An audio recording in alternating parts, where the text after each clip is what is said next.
In recent days, Liverpool has been rocked and shrouded in sorrow as the city mourns a tragedy that should never have happened. A young life lost to measles at Alder Hey Children's Hospital.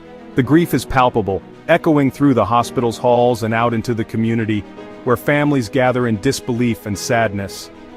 This is not just a personal loss, but a collective one, felt by all who believe that such tragedies belong to the past.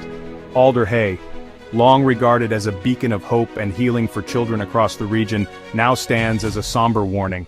Measles, a disease that, thanks to vaccines, was once nearly eradicated in the UK, has returned with a vengeance. The hospital's illuminated windows, once symbols of comfort, now cast long shadows, reminding us of the fragility of progress.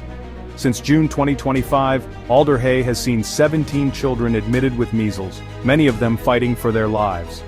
For doctors and nurses, each case is a painful reminder of what's at stake. The pediatric wards, usually filled with laughter and hope, have become battlegrounds against a disease that should have been kept at bay. This surge in cases is no random occurrence. It is the direct and predictable result of declining vaccination rates, a trend driven by misinformation, complacency, and fear. Empty vaccination clinics and unused vials tell a story of missed opportunities, of protection not given, and of a community left vulnerable.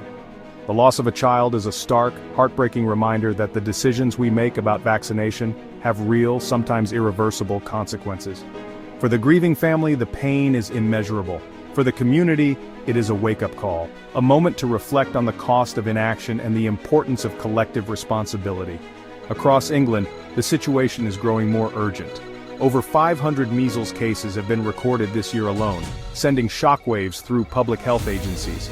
Maps of outbreaks and urgent headlines serve as daily reminders that the threat is real and growing, and that no community is immune when vaccination rates fall.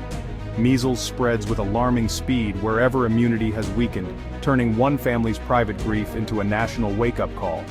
In waiting rooms and hospital wards, families cling to hope, while healthcare workers do everything in their power to save young lives. The ripple effects of a single case can touch hundreds, reminding us that we are all connected in this fight. This crisis is not just about statistics or headlines, it's about real children, their futures, and our shared duty to protect them. Every child deserves the chance to grow up safe from preventable diseases. The responsibility to safeguard that future rests with all of us, as parents, neighbors, and citizens. The death at Alder Hey is more than a personal tragedy. It is a failure of our collective promise to protect the vulnerable. It is also a call to action, urging us to rebuild trust in vaccines, to listen to science, and to ensure that no more families have to endure such loss. Let this tragedy be the turning point, a moment that inspires renewed commitment to vaccination, honest conversations about public health, and a united effort to restore the shield that protects our children. Only together can we prevent further loss and honor the memory of those we have lost. The time to act is now. By coming together, supporting vaccination, and spreading accurate information, we can restore hope, protect our communities, and ensure that tragedies like this never happen again.